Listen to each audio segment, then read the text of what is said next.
So what's up mga kabitak, magkapakain nga pala tayo ng ating crayfish. So ayan, makita nyo sila, mga active sila mga kabitak.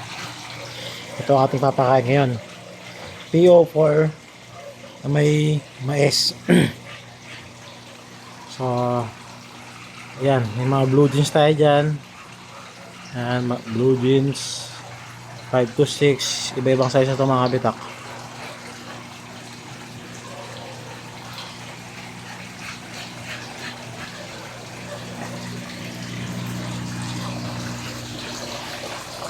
Ayan sila mga kabitak,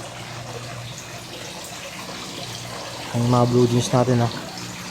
Ayun, kitang kita, blue na blue yung isa. Madami yan mga kabitak.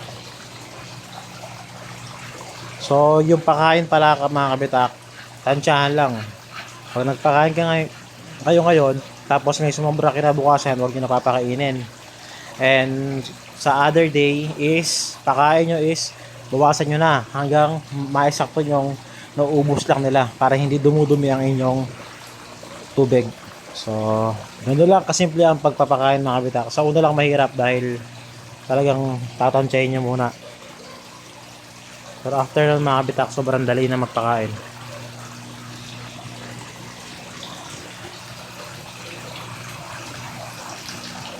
So ganyan sila pag gabi mga kabitak, sobrang active nila.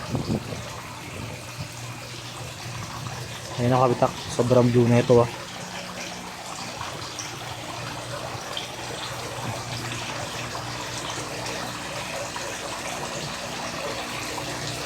Ganda ng kulay ng kabitak.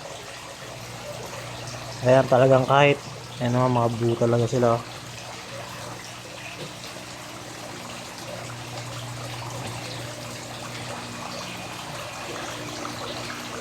Tapos mga bearded ng kabitak, nandun lang sila. Di na natin sila pinapakain ng PO4. Azola galing kinakain ng mga bearded natin. Ayan. So that's our video for today mga kabitak.